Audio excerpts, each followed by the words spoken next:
নমস্কাৰ। আজি আমি আলোচনা কৰিম অসমীয়া সাহিত্যৰ বুৰঞ্জীৰ অৰুণোদয় যুগৰ বিষয়ে।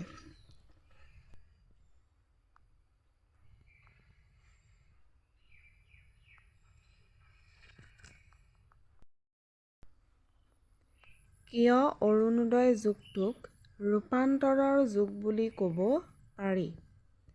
কিয়নো এই যুগৰ সাহিত্যতে পুৰণি অসমীয়া সাহিত্যত থকা ধৰ্মীয় প্ৰাধান্যৰ অৱসান ঘটে।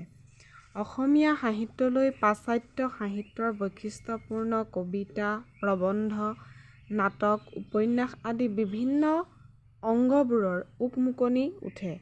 এই যুগতে অসমীয়া সাহিত্যই ছন্দৰ পৰিধি ভাঙি প্ৰকৃত গদ্য সাহিত্যলৈ উন্নীত হয়। এই যুগতেই অসমীয়া সাহিত্যই প্ৰথম ছপাৰূপ লাভ কৰে।